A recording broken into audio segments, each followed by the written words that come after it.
से या मिकी से या जितने प्लेयर हैं, कोई मसला नहीं है मुझे, ना प्लेयरों से मसला है, ना सेठी साहब से, ना मिकी। मैं इन्हीं प्लेयरों में, इसी मैनेजमेंट में खेला हूँ। मुझे लगता है कि मैंने कम्पीट किया है, मैंने इनसे बेटर किया है, मैं इनसे फिटनेस में भी बेटर आएगा बिल्कुल। तो फिर मैं कह सकता हूँ कि हाँ जी भाई, मेरी जगह बनती है, मैं अवेलेबल हूँ।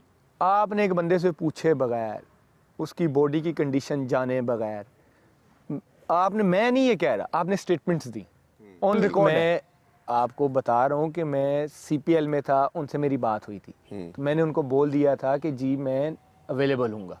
जब 2 बंदे जा रहे थे, वो हफ्ते के बाद बेचारे वो खुद चले गए। अब जिनसे मेरी बात हुई, जो सिस्टम का हिस्सा थे, वो खुद चले गए, तो मैं कैसे बैठे बैठे कह सकता हूँ कि मैं अवेलेबल हूँ, जबकि मुझे पता है कि ये जो रजीम है ये भी मुझे एक्सेप्ट नहीं करेगा। इन्होंने कभी आपसे कांटेक्ट नहीं किया? कभी भी बात नहीं, कभी भी नहीं किया, कभी भी नहीं किया।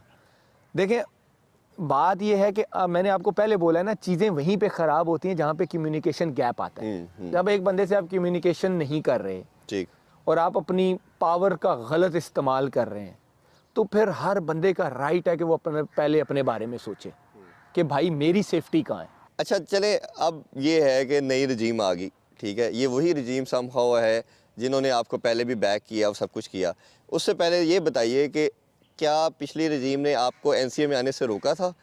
जो आप आते साथ ही अभी आपने एंट्री की, लेकिन उसका पहले बताइए, उन्होंने किसी पार्ट पे आपको इधर आने से अलाउ नहीं किया? देखिए, मैं क्या, कुछ एक्स क्रिकेटर से जो इधर अलाउड नहीं थे, बातें तो आपको पता चल जाती हैं, तो इधर आने का फ़ायदा था ही नहीं।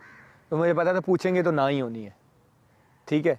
जब तक मानी वगैरह जो थे, मानी भाई थे, एहसान मानी थे ना, वसीम खान वगैरह थे, वो मैं आई थिंक जब मैंने रिटायरमेंट दी, मैं सीपीएल वगैरह इंग्लैंड चला गया, तो फिर मुझे इधर आने का मौका ही नहीं मिला ऑनेस्टली उनके दौर में दोबारा। वो जो थोड़ा सा उनका टेन्योर था, फिर सर जो अभी गए हैं वो आ गए, तो फिर तो बिल्कुल ही नहीं बनता था। मुझे पता था कि पूछेंगे भी तो उन्होंने कहना नहीं, आपको किसी के थ्रू पूछना तो चाहिए था कि मैं नेशनल, क्योंकि कुछ प्लेयरों ने पूछा था तो उनको नहीं इजाजत मिली। अच्छा, नहीं मिली ना इसलिए मैं कह रहा हूँ। तो कहते हैं ना, फिर मैं पूछूं ही ना, तो जिस गाँव नहीं जाना उसका रास्ता नहीं पूछना चाहिए, तो फायदा ही नहीं था। क्योंकि देखें दोस्तों, जैसे कि अब सब जानते हैं कि नसीम शाह के जख्मी होने के बाद उनकी जगह किसी बॉलर को शामिल करना पीसीबी के लिए एक अहम मसला बन गया है, और कुछ दिनों से ये खबर गर्दिश कर रही है कि नसीम शाह की जगह मोहम्मद आमिर को शामिल करना चाहिए। जब इस इंटरव्यू में उनसे पूछा गया कि क्या अब पाकिस्तान क्रिकेट टीम में खेलने के लिए एक बार फिर तैयार है, जिस पर उन्होंने कहा कि जी बिल्कुल मैं तैयार हूं, मगर मेरी एक शर्त है। तो दोस्तों, क्या ख्याल है आपका, Mohammad Amir world cup squad में शामिल करना चाहिए या नहीं? कमेंट में हमें जरूर बताना।